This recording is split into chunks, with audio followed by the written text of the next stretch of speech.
बिस्मिल्लाहिर्रहमानिर्रहीम अस्सलाम वालेकुम। Welcome back to my channel. तो कैसे हैं आप सब? आपके घर में भी अगर बैंगन देकर सब मुंह बनाते हैं तो आज के बाद नहीं बना रहे हैं देसी स्टाइल में खुशबूदार बैंगन का भरता कि सब रेसिपी पूछते रह जाएंगे। तो बैंगन को धोकर सुखा लेने के बाद इन्हें डायरेक्ट चूल्हे के ऊपर रख देंगे। मीडियम आंच पर इन्हें घुमा घुमा कर चारों साइड से भून लेंगे जब तक कि इनका छिलका काला ना हो जाए और ये अंदर से बिल्कुल नरम ना हो जाए। इस तरह भून लेने से भरते के अंदर वो स्मोकी फ्लेवर आता है जो सबको पसंद है।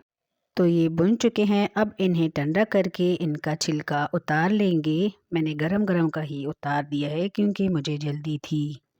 छिलका उतारने के बाद आप इन्हें छुरी से छोटा छोटा काट लें या फिर इस तरह से मैश कर लें सिलबट्टे के दस्ते से। तो ये देखिए इनको मैंने अच्छी तरह से मैश कर लिया है। इनको साइड कर देंगे। कढ़ाई में हाफ कप घी डाल दिया है। घी की गर्म होती है इसमें डालेंगे एक बड़े साइज़ का प्याज जिसको मैंने बारीक चॉप कर लिया था और मिक्स करते हुए प्याज को फ्राई करेंगे ताकि इक्वल इनका प्यारा सा गोल्डन कलर आ जाए।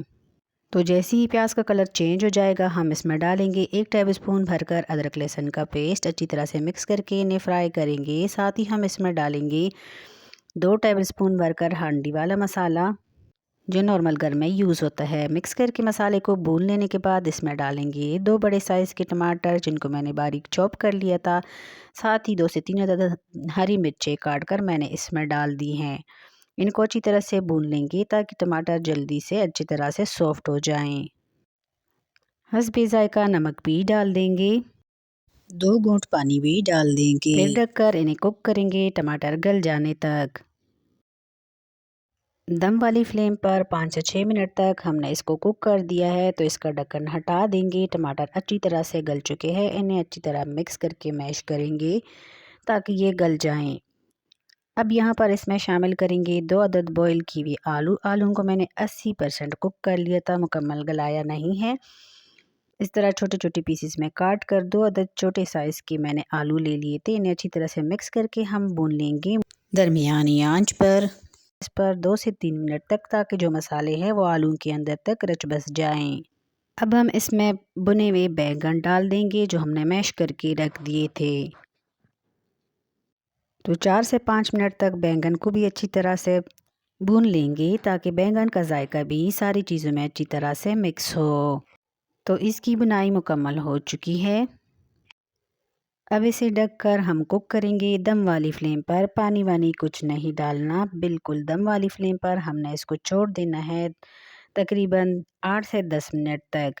तो 8 से 10 मिनट बाद इसका ढक्कन हटा देंगे। इसको अच्छी तरह से मिक्स करेंगे। आलू को चेक करेंगे तो आलू यहाँ पर मुकम्मल तौर पर पक चुके हैं। अब इसमें बाकी की चीज़ें डालेंगे। साथ में मैंने यहाँ पर गर्मा गर्म चपाती भी तैयार कर ली है। इसके साथ मैं आपको डिश आउट करके दिखाऊंगी। ऊपर से हरा धनिया और पुदीना डाल देंगे। ढककर 2 मिनट दम पर रखेंगे, तब तक चपाती बन जाती है। तो ये देखिए हमारी गर्मा गर्म रोटी भी बनकर तैयार है। तो इसको बैंगन के साथ डिश आउट करके दिखाती हूँ। आज की रेसिपी ज़रा सी भी अच्छी लगी हो तो प्लीज़ लाइक कर दें, साथ ही चैनल को भी सब्सक्राइब कर दें। तो लीजिए जी मज़ेदार गर्मा गर्म चपाती के साथ मज़ेदार गर्मा गर्म देसी स्टाइल स्मोकी आलू बैंगन का भरता बनकर तैयार है।